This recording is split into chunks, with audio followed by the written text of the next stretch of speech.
अकेले मैं पप्पू हूँ कि यहीं पर संसद के अंदर ही उन्होंने चिपको आंदोलन प्रारंभ कर दिया। सांसद है ये मुन्ना भाई का पप्पी झप्पी एरिया नहीं है। सदन की गरिमा और परंपराएं बनाए रखे।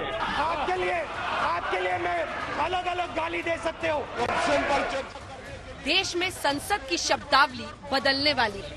अब संसद में जुमलाजीवी, COVID spreader, corrupt, drama, hypocrisy, बाल बुद्धि, बेचारा, अहंकार, असत्य, बॉबकट, बहरी सरकार, चेला, चमचा, चमचागिरी, भ्रष्ट, कायर, दलाल, दंगा, गद्दार, गिरगिट, जयचंद, जुमलाजीवी, शकुनी, तानाशाह, विनाश पुरुष, निकम्मा, खालिस्तान जैसे अनेकों शब्द पर ताला लग गया है।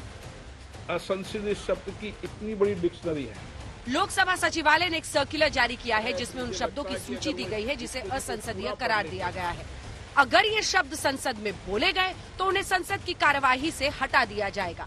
इस फैसले के पीछे की वजह जानना जरूरी है। दरअसल असंसदीय घोषित किए गए शब्दों की सूची में वही शब्द हैं जो साल 2021 में लोकसभा, राज्यसभा या फिर विधानसभाओं में बोले जाने के बाद असंसदीय करार दिए गए। इस सूची में कुछ ऐसे शब्द भी शामिल किए गए हैं जो साल 2020 में कॉमनवेल्थ पार्लियामेंट्स में कार्यवाही से हटा दिए गए थे।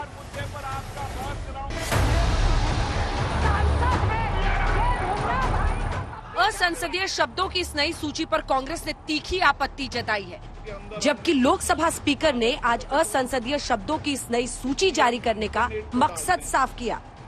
लोकसभा सचिवालय ने कुछ असंसदीय शब्दों को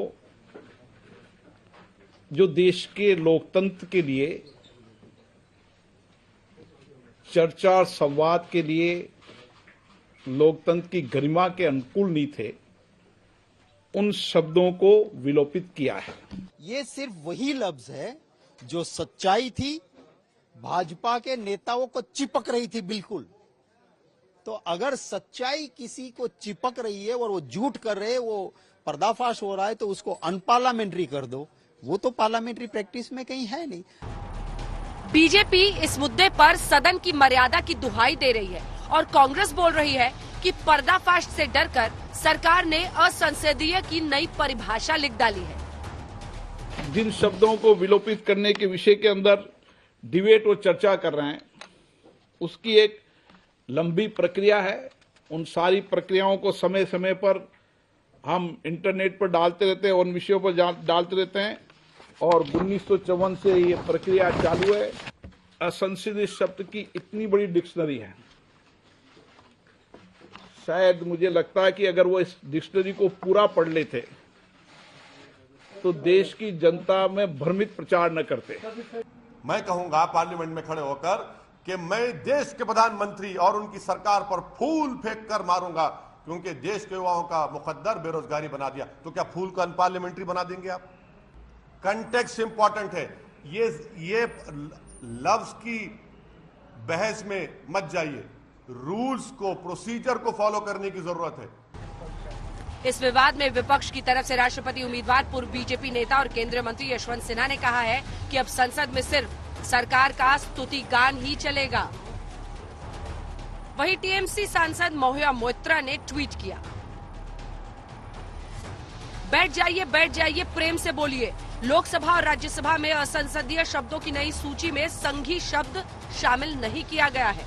मूलतः सरकार ने वो सभी शब्द उठा लिए जो विपक्ष बीजेपी के लिए कहता था और इन सभी शब्दों को बैन कर दिया है। राहुल गांधी ने असंसदीय भाषा की डिक्शनरी वाली अंग्रेजी मीनिंग यानी अर्थ समझाया। सरकार को घेरते हुए फोटो वाले इस ट्वीट में उदाहरण देते हुए देश के प्रधानमंत्री पर हमला बोला।